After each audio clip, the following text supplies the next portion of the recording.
Hello and welcome to the Autistic Me Podcast. I am Christopher Scott Wyatt, speaking as the Autistic Me.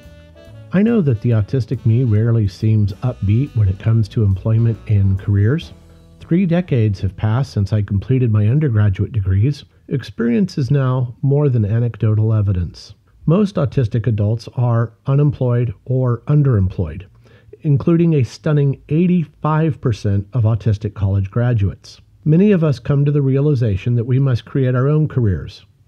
Yet, that's not easy when autism's primary diagnostic criteria are severe, life-limiting social skills and communications deficits. Attention deficit hyperactivity disorder used to be how I understood myself. ADHD, or whatever was wrong with me, led to 24-hour writing and programming marathons. Most nights, I'd sit at my desk, working well past midnight. In college, I'd work at the computing center after hours. Eventually, I was loaned a DEC VT102 terminal and allowed to play with the mainframes at all hours. I don't like doing nothing.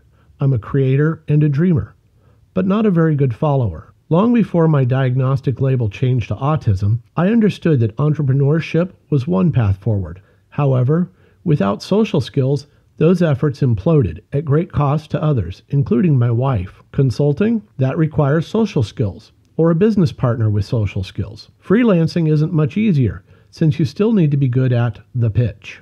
Networking is key, and I struggle with the interpersonal connections.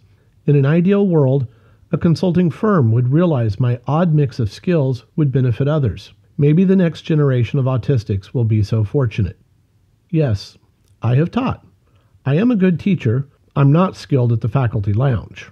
When I teach online, at least I'm spared the quicksand of interacting with coworkers and supervisors. What's left to me then? Why can't I harness the energy I have? I must create something people will want, and I have to find a way to market that creation. Despite all the time I spend being busy, there's nothing to show for it. Busy is not the same as productive. If I've been busy all my life, I still haven't been productive. I hate feeling unproductive, yet I often believe I am not producing as much as I could be or should be during my waking hours. This belief that I could have done more with my time connects back to my experiences as a gifted and talented student. I'm not sure if the program name was unique to our region or school district, but the Gifted and Talented Education program was called GATE. Gifted education teachers might fall into 4 categories: the cheerleaders, the hard-nosed coaches, the best buddies, and the overwhelmed nannies. The cheerleaders will tell you anything is possible because you're special. The coaches call you lazy and scream about not working to your potential. The best buddies just let you work quietly and point you in the right direction. The overwhelmed nannies have no idea why they were given these students who could teach the class. The signals get mixed up, and after 8 to 12 years of contradictory messages, the voices of the teachers all merge into one. You can do anything if only you tried harder. The answers are out there, but don't ask so many questions. Take the internalized chatter of teachers and mix in my neurodiverse traits and overall personality. I know I'm capable, eager to learn, and able to focus for hours on end. Given the right setting and supports, I'll burn myself out being both busy and productive. When I cannot focus and be productive, I dislike myself intensely. If I cannot produce something, do something worthy of being called gifted and talented, then I must be a failure. There's no middle ground in my mind. Since I haven't achieved anything of note yet, I must not have worked hard enough. I must be the student who works below his potential. I squandered my capabilities, wasting them or letting them rot. And now, with most of my life behind me, I need to somehow make up for all those wasted, unproductive hours, during which I failed to apply myself. The worst time for these thoughts is when I'm already in bed trying to sleep. Sometimes I'll get up and try to work. I'll debate getting out of bed for an hour or more before accepting that I'm not going to be able to relax. By now, I should have written a great play, authored a novel, published a poetry collection, and been a columnist for a major publication. That's just the creative side. As a tech geek, I should have had some success developing software or a new online platform. I should have been coding something special, something amazing. Growing up, I was sure that I'd be successful in both creative and technical parts of my life. I enjoy them both and wanted to be that Renaissance thinker. Video games certainly need creative writers and programmers. Digital media require technical skills and artistic creativity. Too many talents, not enough focus. I can hear my teachers say. My bursts of busy energy usually fizzle before I achieve my goal. Sometimes I'll finish a project but never do anything with the completed work.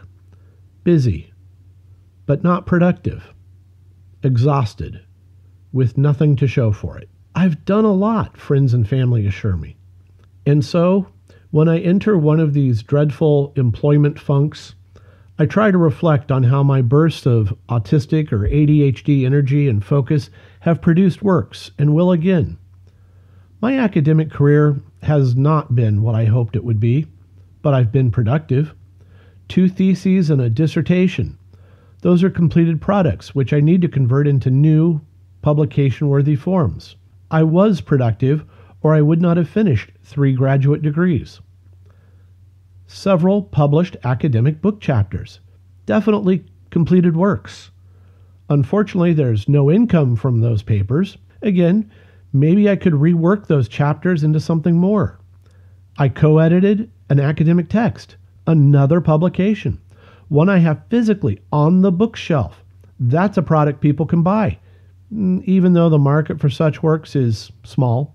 As a columnist for a small marketing agency, I've written 180 published columns on technology and life. People read the columns, sometimes sending along nice emails and even one physical thank you card. At least 6 of my stage plays have been produced, with audiences paying for tickets. No, I haven't made any money from these productions, but how many playwrights earn a living from scripts alone?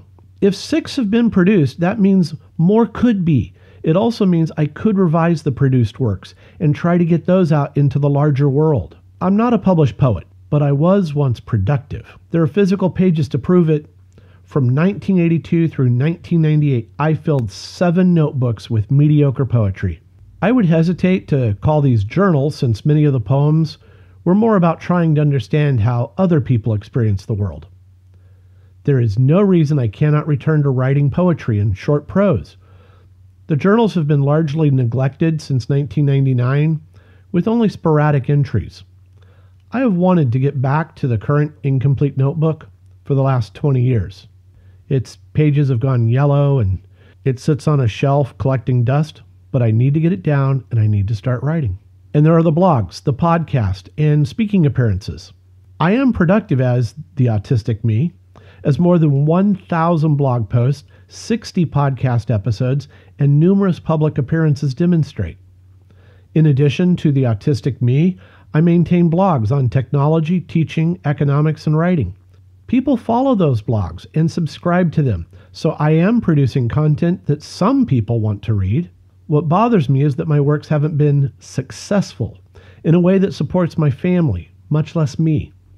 I don't have a steady income. The blogs, podcasts, and publications provide only a trickle of revenue that is far less than it costs to create. Had I secured a tenure-track university position, some of the content I produce would count towards tenure.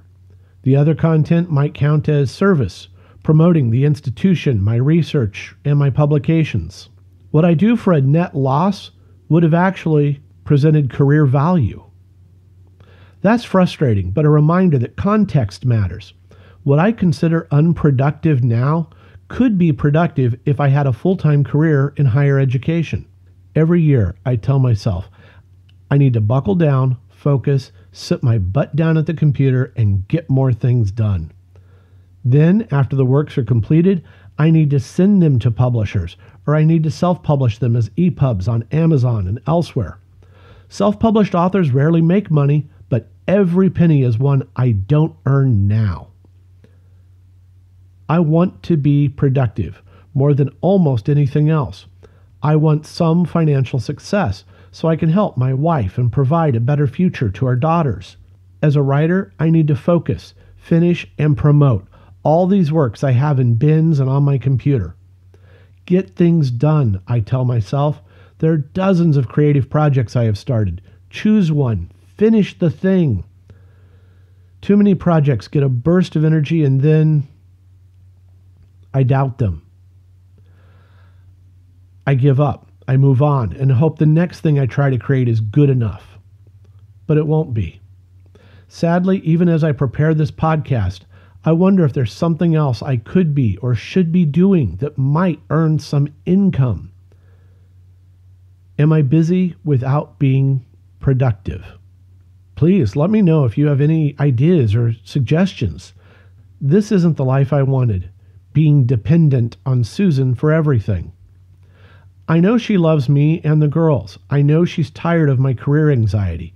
My job for now is to help teach the girls and to help them prepare for whatever might come next. After the girls are in bed, I work. I worry. I try to be productive.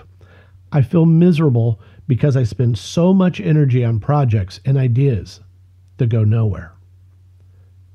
This isn't how I want to be, sitting up at 1 or 2 in the morning, writing blog posts and editing podcasts with only the slimmest hope my work might lead to something bigger. Yet here I am, busy because I cannot sleep. Autism, ADHD, or both, it doesn't matter. Busy needs to become productive. I am Christopher Scott Wyatt, speaking as the Autistic Me.